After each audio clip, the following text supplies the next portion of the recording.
Thank you, Myra.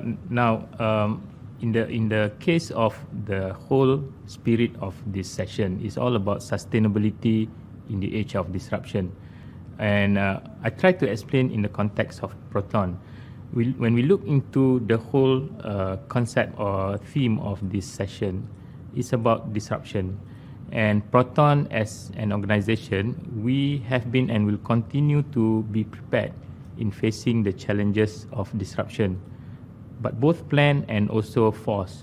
When we look into our business activities itself, we are actually facing what I call the planned disruption. We need to exceed the expectations by the consumers, by the market. So that was the reason why we established or we have developed our turnaround and transformation program, which recently you see a lot of, I call it a planned disruption, coming through the strategic collaboration with Geely in Proton, the introduction of X70 as a technology landmark, the high proton adaptation on our PICE model is actually Persona, Iris, Izora, and Saga, as well as our rollout of our new brand strategy with a tagline of inspiring connections. But notwithstanding all our plan, there has always been the unplanned, or what we call the forced disruption.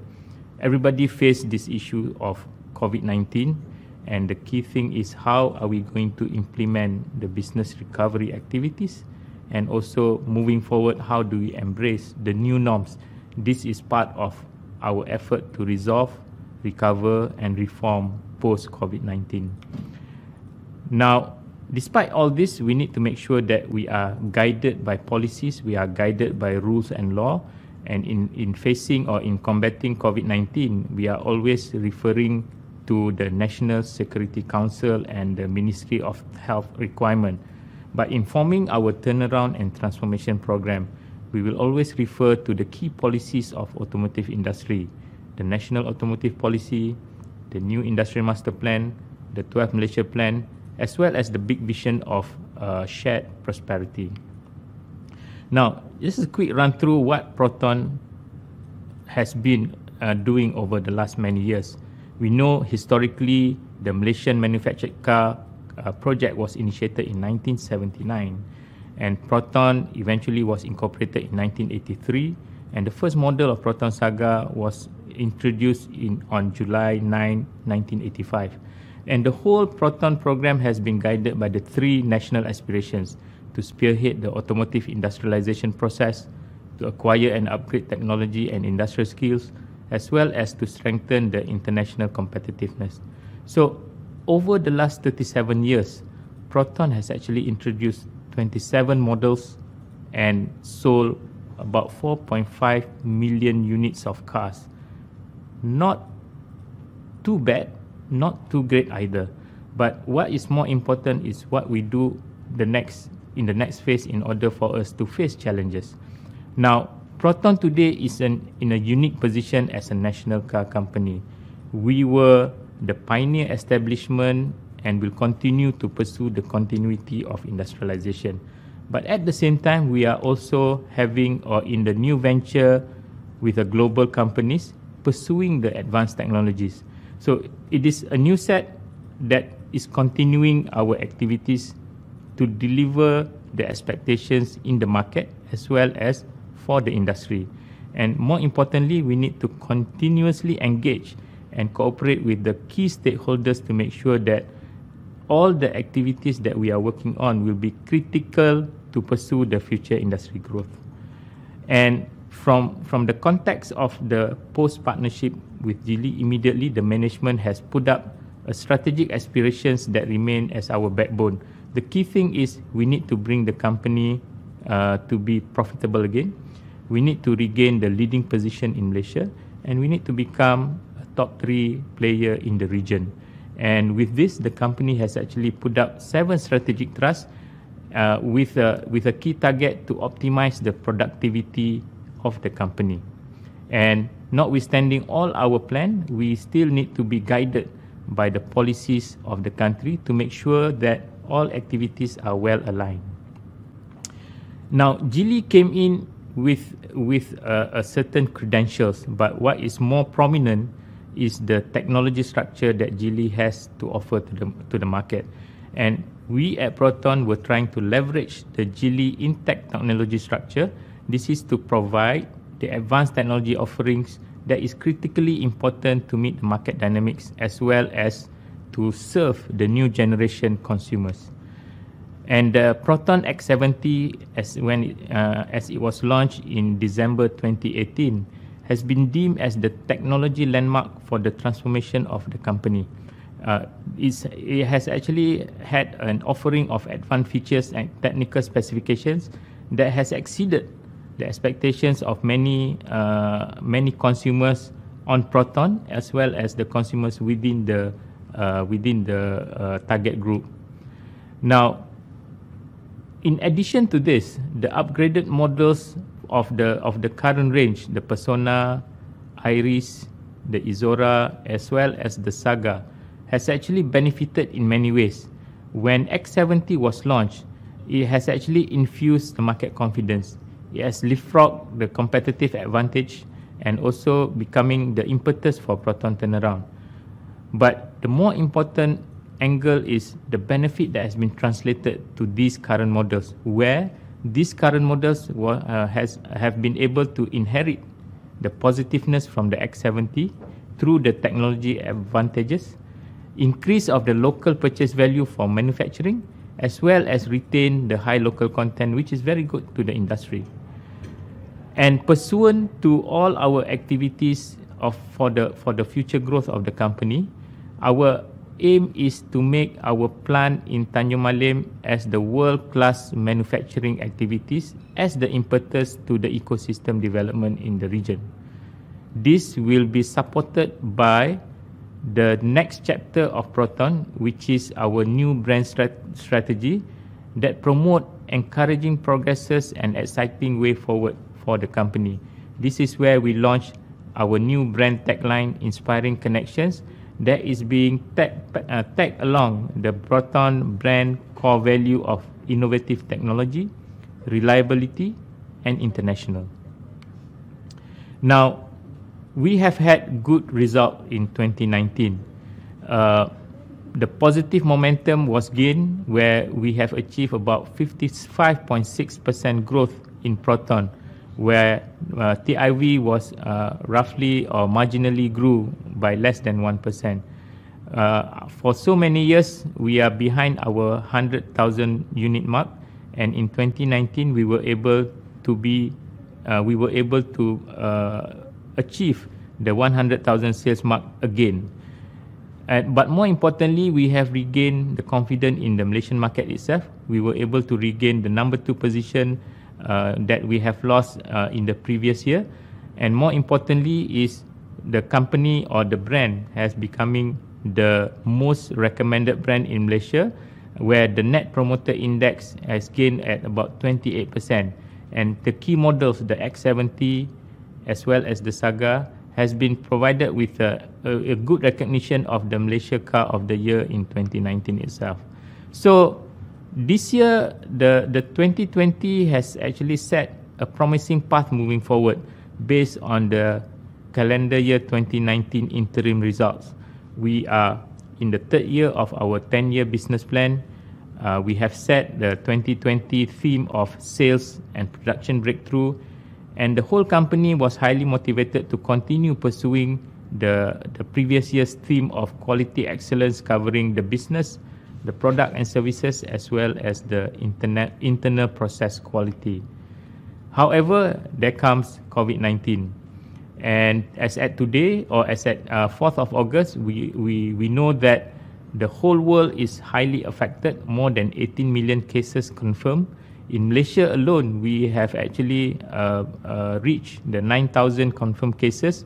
But the good news in Malaysia is 96% recovery has been achieved. So that's a commendable record. But in the case of Proton, Alhamdulillah, we were able to contain the situation, and as at today, there were 0 confirmed cases among our employees. This is something that we have been pushing to make sure that the safety and health of our employees are well preserved and are well taken care of.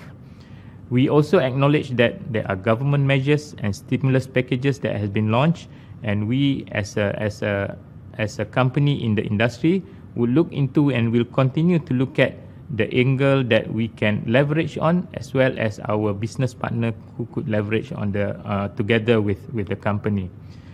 Now, when we look into many references of how to combat or how to mitigate the COVID-19 crisis, we look into many angles, and one of them were what we call these 6 key areas or 6 key priorities that we need to mitigate.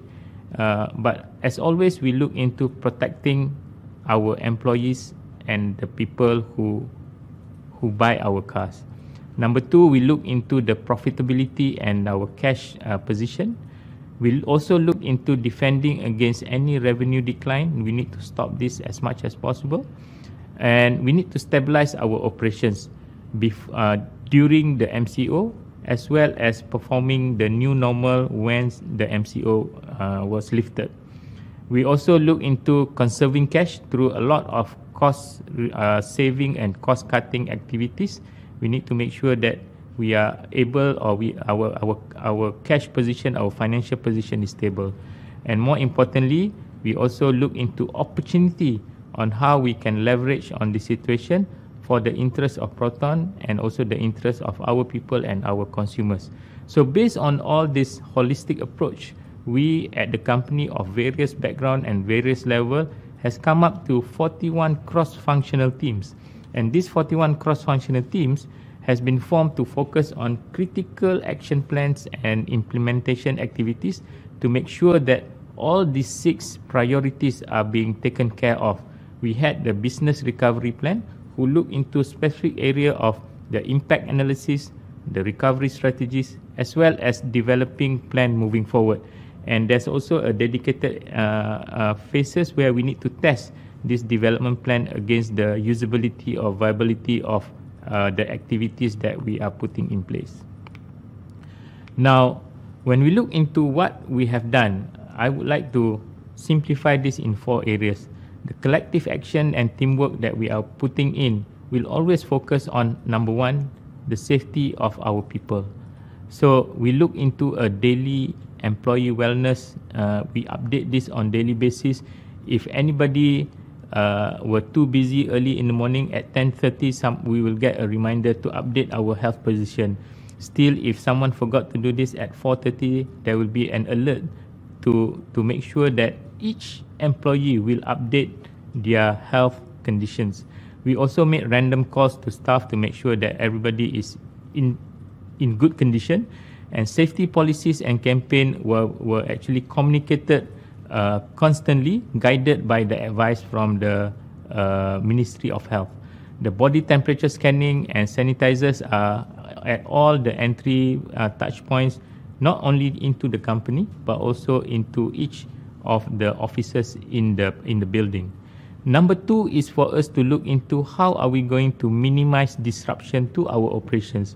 There are daily part supply status that is being updated. There are recovery plans that was put in critical areas, and the work from home policies were also in place to make sure that while we are happily working at home, we need to also take care of our health and also our family at home. And more importantly, the post-MCO back to office policies, we have also put in clearly when people need to come, what they need to do when they are coming back to the company. And number 3 is about the business recovery.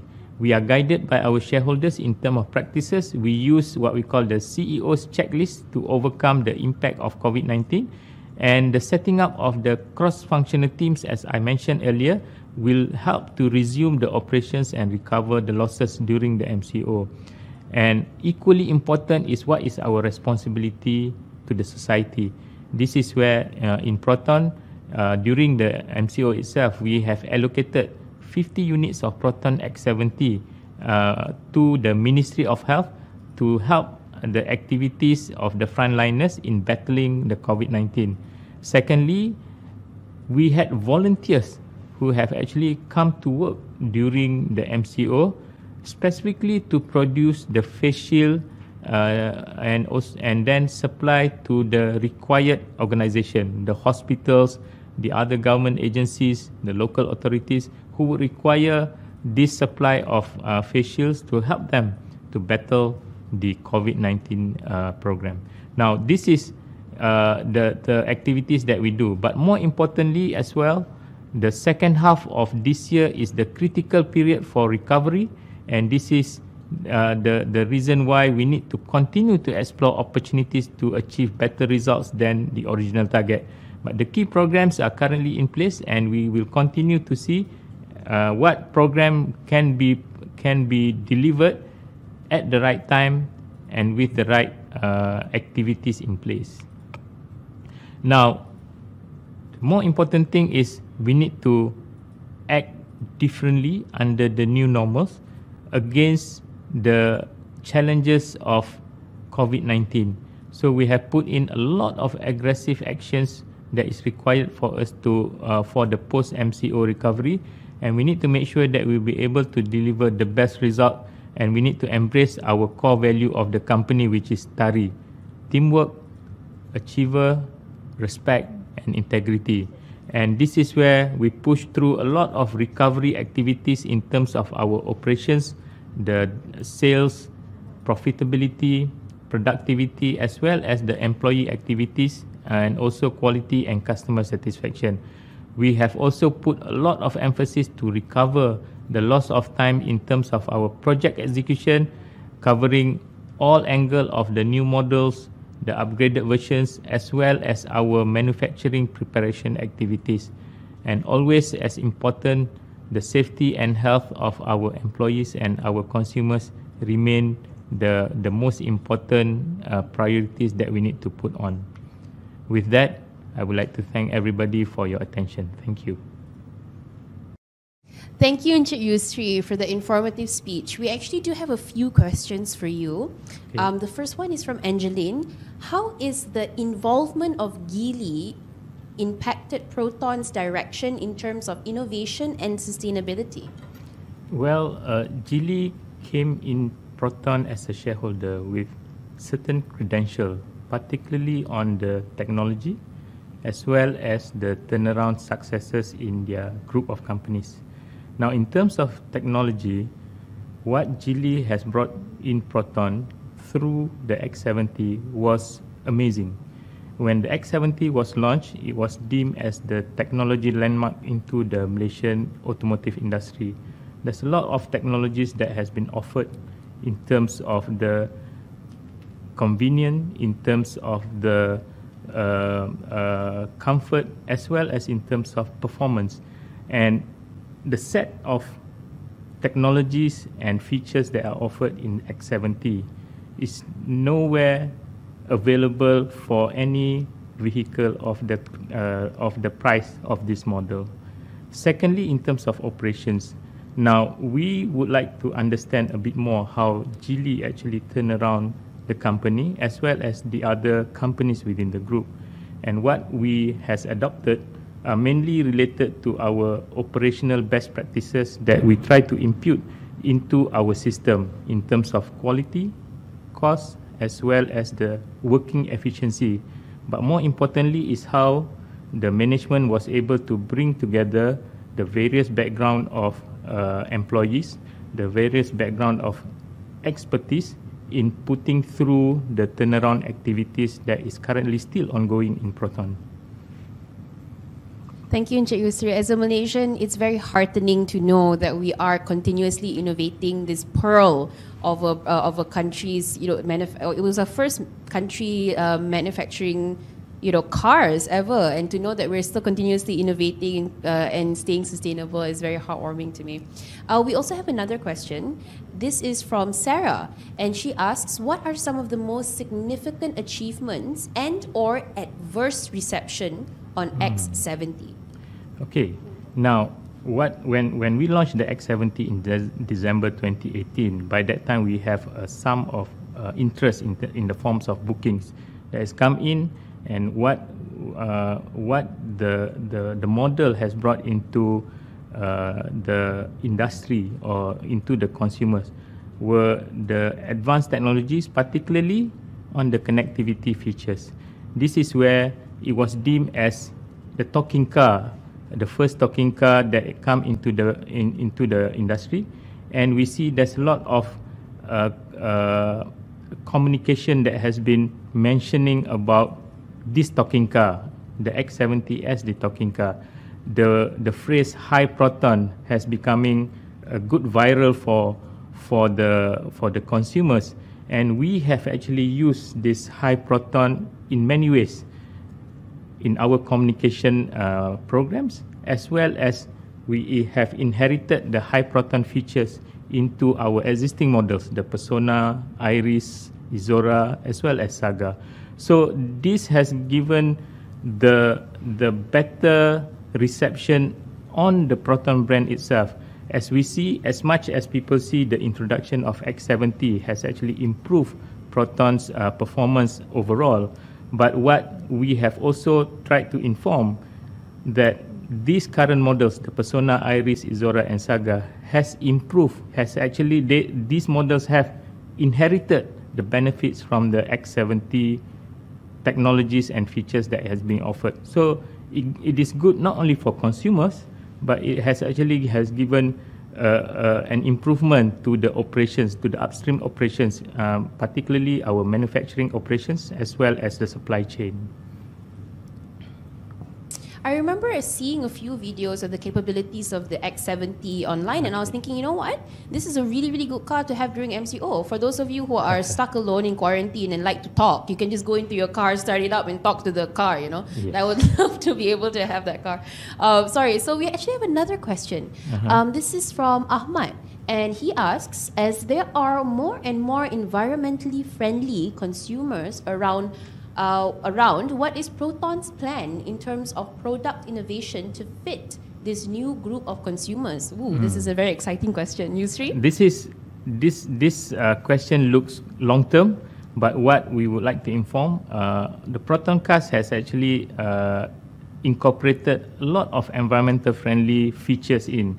For example, the 3R, recycle, reuse, and regeneration factors has been put in all our materials for so many years. Now, what's come into, for example, the X70, we have added on the features of the air purifier. This will give the driver and the occupants a more refreshing conditions in the car. And when we were facing the COVID-19 situation, what we have introduced with the guide by Geely is for us to put in the N95 filter. This will give assurance to our consumers that when they are out in our cars, they could feel safe and have a peace of mind every time, anytime when they use our car. So these are the things that we are pushing through. Now, of course, there are also questions about the new energy, about hybrid or electric vehicles. So these are ongoing studies that we do. We need to make sure that the investment that we are required to put into all these advanced features will be able to deliver what the consumers want in terms of the total package, including the price and maintenance cost of the vehicle itself. That's really cool. So it's smell no evil, feel no evil. So that's going to be really interesting. We have a last question, and this is from John again. Thank you, John. You're a very, very active participant. How did Proton cope with the MCO, and what is the game plan from here onwards? Well, to be fair, COVID-19 has actually hit everyone on Earth. And the decision on MCO is done, we believe, in the interest of the safety and health of the people. That's what Proton put our emphasis on from actually before the MCO, even before the MCO, when the news came out. We have had a dedicated team who on daily basis monitor and track the whereabouts of each of our employees, and the whole interest is the safety of our employees. This comes first from the beginning of the MCO news, of the COVID-19 news, until the beginning of the MCO and until today.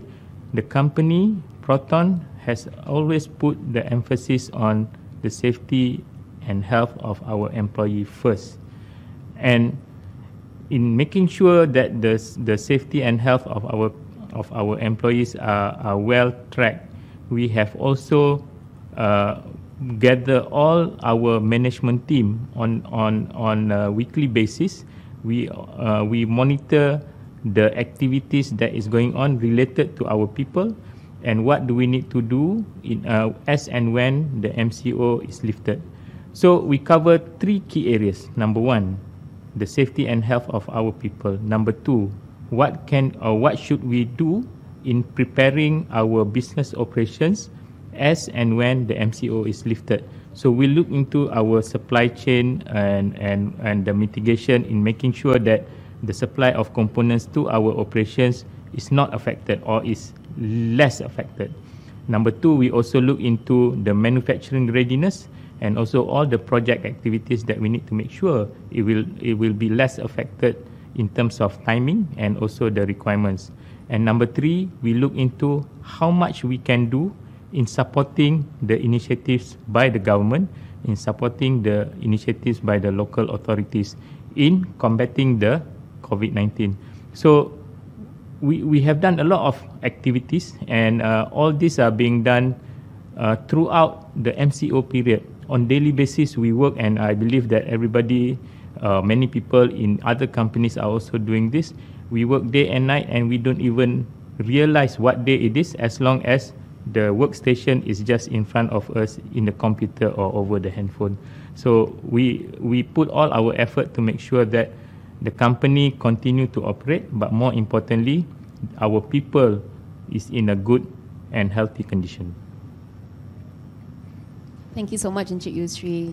You brought up a really, really good point. We have all been hit by this pandemic, but it's very, very good to know that Proton has a game plan that both takes care of the individuals in the country, their own employees, but also prepping for production again once everything clears up. Thank you so much, Encik Yusri.